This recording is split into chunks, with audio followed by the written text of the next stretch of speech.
Stephen A. Smith was recently a guest on the Joe Budden podcast, and he went in great detail about what went wrong with himself and his former co-host, Max Kellerman. Stephen A. said, I would take full responsibility for that. It was totally my fault, and the reason why it was my fault is I didn't like working with Max. It was just that damn simple. I didn't like it. I thought the show was stale. I thought that we had flatlined when it came to the public at large. I didn't want to go from number one to number two when Skip Bayless left. I wasn't having that. That ish wasn't going to happen. I have mad respect for him from the standpoint he's a white dude that's highly intelligent, Ivy League educated from Columbia, smart as a whip, can talk his ass off, can talk about anything. I get all that. But you weren't an athlete and you weren't a journalist, and the absence of those two components left people wondering, why should we listen to you? Okay, well, you might have figured out that on Sports Nation, or you might have figured that out on another show, but on this show, if you looked at the content emanating from the social stratosphere, meaning YouTube and other components used to measure, one is cachet, Q ratings, focus groups, and all of these different things, I was damn near doing the show by myself because we were oceans apart in terms of cachet. Well, how are you oceans apart from me if you're sitting across from me 5 days a week for the whole 2 hours? Because one of us is resonating and one of us is not in that platform. That's what Stephen A. had to say about Max on the Joe Budden podcast, which if anybody follows my music page, y'all know that JBP is my favorite podcast to watch. But I got to call a spade a spade. Stephen A., that's ridiculous, man. Like, I love this brother, man. I want y'all to understand, I love this brother. One of the reasons why I wanted to continue me going after a journalism degree was because of Stephen A. Smith and the late, great Stuart Scott, who's the first ever entry into the business was watching Stuart Scott every single night of my childhood. I got to call a spade, man. Stephen A.'s not making a lot of sense. And what do I mean by that, right? By his definition of Max Kellerman, he wouldn't work with the Mad Dog gentleman, right? Because Mad Dog has a long tenure in radio. If Mad Dog was a journalist back in the day, I don't believe him to be a good one. Just the way he talks now. I mean, hell, for crying out loud, I saw earlier on the show this week, he was talking about getting high, eating gummies.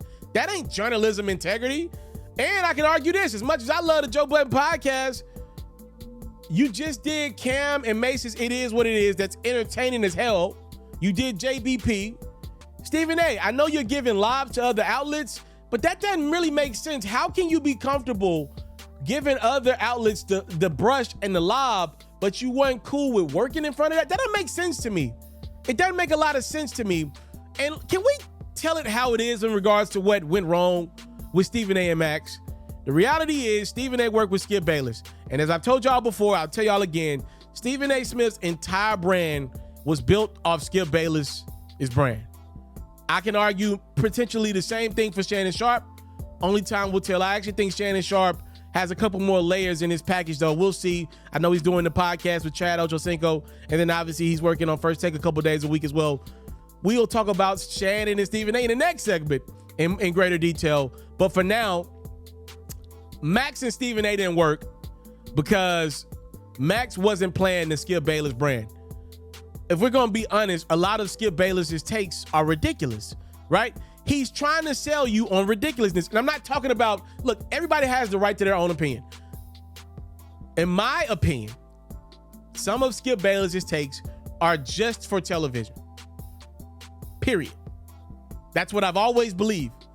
It's his job to find a way to make sense out of some things that are unsensible. That's what I believe. Max was just coming to debate. A great debate doesn't necessarily mean the best for sports television. Max also, like Stephen A. said, an intelligent brother, intelligent guy that clearly has had a way with studying things about African-American culture.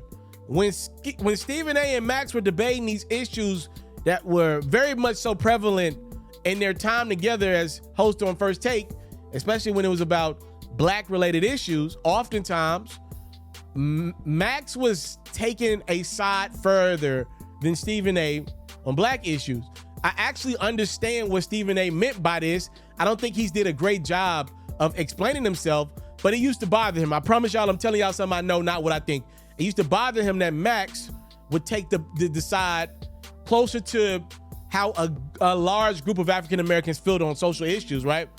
Because Stephen A is like, yo, when he leaves his desk, he's a white gentleman. As I already mentioned to you guys earlier, Stephen A actually had to do for black people, and he feels the pressure to do for black people. That's why he's partially doing black media. That's why I told y'all he was behind the scenes coming up to black interns and asking them were they okay. Max don't have to live with that. Not saying he didn't do that. I never worked with Max. Max was in LA when I was in Connecticut.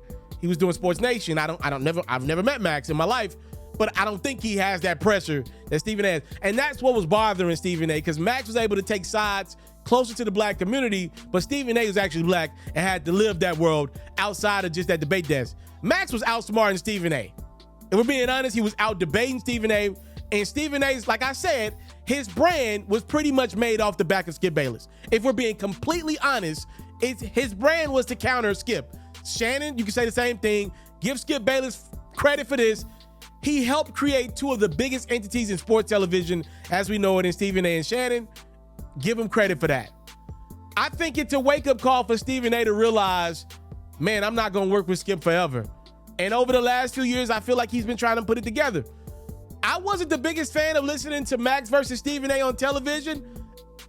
I'll tell you this, I have a lot of friends that actually enjoyed Max on First Take. And some would even go as far to say, it wasn't him the problem. It wasn't him coming to work not prepared. Some were saying, yo, it was Stephen A that wanted to talk about Kyrie and Kevin Durant every damn day and Aaron Rodgers every damn day, which is kind of like that Skip Bayless formula. And it was Max who was actually trying to diversify his portfolio and talk about different things. I'm telling y'all some stuff that I've heard.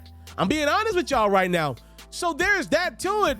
I mean, to say you were still number one, and then in the same token say you felt like you were going to lose that to Skip, but then you recruited the guy across the way that was number two when you bragged about being number one. I hope I just made sense there, but in my mind it made sense. That doesn't really make sense to me though. You know, like Stephen A was saying that he started his show as number one. He bragged about being number one over Skip, and part of him being number one over Skip and Shannon was when he was with Max, right? Am I missing something here? Am I off? Look, I think Max Kellerman should get another chance with ESPN. I know he was just recently let go. I see that Marcellus Wiley also gave his opinion on Stephen A recently. I saw that he's, a free man after he was let go from Fox. I see he's doing his own thing. I would like to see Sports Nation get back together. I think that show can work even better today than it did 5-7 years ago before they were, did their own things. I think that show could really work today. And, I hope Max gets another shot. I just don't think Stephen A was his guy because Stephen A he never wanted to work with Max. He thought Max was dry. He said it. He felt like it was dry content. I just didn't like the way Stephen A really never gave Max a chance.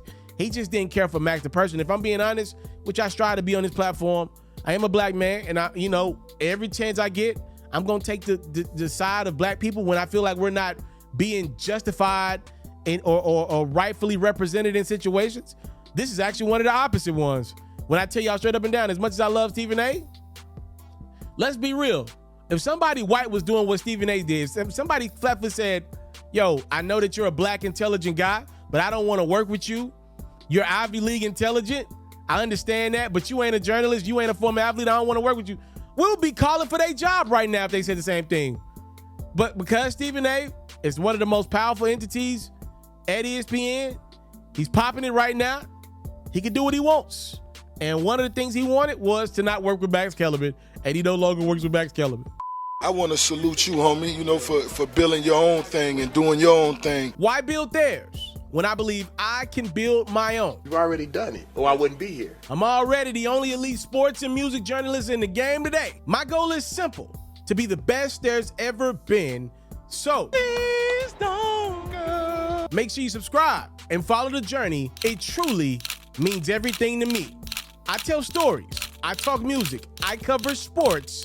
I am culture. I am Ferro.